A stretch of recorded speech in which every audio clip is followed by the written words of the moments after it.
I had the nerve to go up and say to him, Mr. Gerlach, I believe that your ad was an assault on democracy, and he just kind of brushed me off. But I didn't think of doing what I should have done. I see. But hopefully next time. Wonderful. And now, as you know, getting a grip has three central pillars, Yes. Concepts on which the book stands, and through which you make a powerful argument for what you call living democracy, namely creativity, which you've briefly broached, courage, and of course power. What are the relationship between these three concepts, and in what way do they become the lifeblood of the idea of living democracy? I like, by the way, the phrase living democracy. My students just love it. Oh, that's just so great. on a poetic plane, they are in love with the concept. Well, Work that out for us. it took us Let's a long be time a bit to come. academic. Yes. It took us a long time to arrive at that living democracy, but I like it because it has so many nuances of meaning. It's something we do every day, sort of what we live every day. It's a living practice. It's not something done to us or for us. It's not something we do every 4 years when we vote. It's a way of life. It with thin democracy, right? yes. So now let's Thin begin democracy. with thin, and then Okay, yes. thin democracy, and I have a nifty little chart in here. Yes. Thin democracy is what I grew up with in Fort Worth, Texas, in the 50s, that democracy was, well, it was elections plus a market. If you have elections plus a market, then you've got democracy. And it really requires nothing from us, because voting is optional. Absolutely. We have to sit on a jury, but that's very seldom. But very little is required of us. It's just, if we want to vote, really, it's pretty minimal. It's up to you. And it's inherited, and it's finished and done, and oh, I'm so lucky, I was born into it. There's not a lot for me to do. Well, I learned as I started traveling the world in my 20s and 30s that you can have elections and a market and still have countries in which virtually, most of the people are living in absolute misery. I mean, you think the Philippines, they have elections and a market. I remember a nun in the 1980s, a nun in Guatemala said to me, Frankie, if parties and a market were the definition of democracy, Guatemala would be the democracy capital of the world. That's because right. we have 21 parties, but they all are a tiny little slice of us.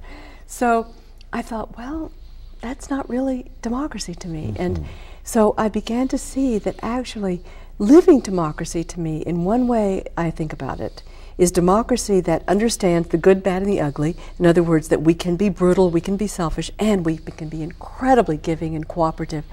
And the studies show now that actually we enjoy giving more than we do receiving, which is really interesting. And so living democracy means being aware of that and creating the rules and norms actively that bring out those positive qualities. So it's a living practice that works. So it's a set of system qualities, I think, or values, that not just a set system that's finished and done. That's and right. so one of the values is fairness itself. That's right. And mutual accountability. It's not just blaming President Obama or blaming, the president of your college or blaming, your partner. It's saying, okay, what did I contribute and what do I contribute to solutions? So there's a mutuality here. And that's why in economic life, an example of living democracy is the democratic cooperative, because you are a member, you're not just a shopper, you are a member of the cooperative. And actually, this is surprising to most people, there are more people who are members of cooperatives in this democratic form of an economic entity that is one person, one vote, than own shares in publicly traded corporations. There are more people who are members of cooperatives. And so I talk about living democracy as something that shows up in education, Yes. where students are actually participating. That's right. And I tell my favorite story about a public high school in southern Ohio, where the students have equal say with the teachers on the hiring of new faculty. That's right. And it's working out beautifully, and more of the students are going to college because they have this experience of power themselves.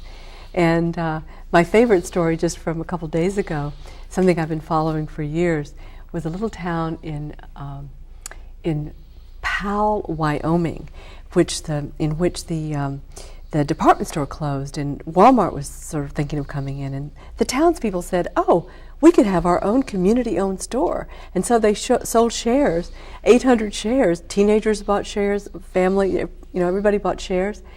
They hired somebody to run the store. It immediately expanded. And just this last year, they started paying dividends of $75 a share to all their shareholders. And it's a marvelous success. And now busloads of people are coming from other towns around Wyoming and elsewhere. And 7 towns have taken this model of a community-owned store. So it's the idea of not just leaving it to the Walmarts of the world to solve things, but it doesn't take a PhD in marketing and economics to run a department store. Absolutely We can do this, not. and That's they did right. it. That's And right. the town is so proud of this, and all these Amazing. people who come in to see what they've accomplished. So the claim is that when we live democracy, then we develop its features by doing it. We don't become Democrats by reading about democracy. But we by become doing Democrats democracy. by doing democracy. And I just want to make a plug here for our website, which is smallplanet.org. And on our website, we have a booklet that you can download for free called Doing Democracy, 10 Remarkable. Practical Arts. And there's a chapter in here about the Would you like to briefly practical summarize? arts. So the we have first, about 10 minutes. the first art of democracy, I want you to know, is what you've been doing tonight. And a lot of other people, I thank you. I hope, are listening, because we think of the art of politics as selling things, right? We've got our agenda, and we'll convince you of our agenda. So I'm saying, and we're saying in this book, that the first art of democracy is active listening, to really find where are the values and interests in common. And one of the most striking things to me, and I have these results in this book that just blew me away, that we think we're so divided, red versus blue and Republican, Democrat. But actually, when you really ask people, the vast majority of us want to put more resources into protecting the environment and want people to have, universally, to have health care. That's right. And are willing to make some sacrifices. So there's a lot to listening. And another feature of living democracy, another art of living democracy, is what I call creative conflict or productive conflict. And recognizing that if we're going to create the world we want, change is essential. Because we're saying that the world we have now isn't working, so of course there has to be change. Well, if you're saying something has to change, somebody is going to feel a little their nose out of joint, right? That's right. By the nature of it. Of course. So of course you're going to have conflict. Precisely. The question is not whether we have conflict. If we don't, it means we're not doing anything. The question is it productive? Is it creative? That's right. And so actually I gave a talk once to Association of Conflict Managers, and I said, we should add the conflict generations. That the art of democracy is generating conflict, productive conflict. And I don't mean it being a troublemaker to be No, a of course troublemaker, not. but think of Rosa Parks. That's right. She was a surfacer of conflict. She wasn't creating conflict, the conflict was there.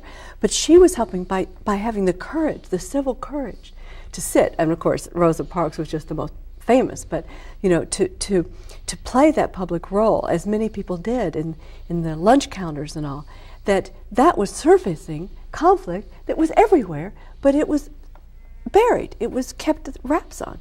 So I make a big point about creative conflict, productive quite conflict, rightly. and also celebration. Affirmation. Because affirmation and celebration. I see. That it's not just the great victories, but the celebration of the learning that we are doing as we really enter living democracy. In other words, that night that day that I was in that hall, that I didn't stand up and say, I want to take a stand against this dishonesty for the sake of democracy. Still, I learned something. Of course. I have a consciousness that I didn't have before. That's right. So instead of just beating myself up for what I didn't do, what I'm trying to You cultivate celebrated it. is to say, okay, I've learned something and I'm going to do it next time, and I'm getting stronger every day. And I think that, with all of us, to not just our material victories, but also celebrate our learning together. Incredible. And so I think another sort of synonym, I don't like it as much as living democracy, but it would be a learning democracy, where we feel that we are really learning. We're not just stuck. And we can't learn without listening and being in creative conflict. So the various components of living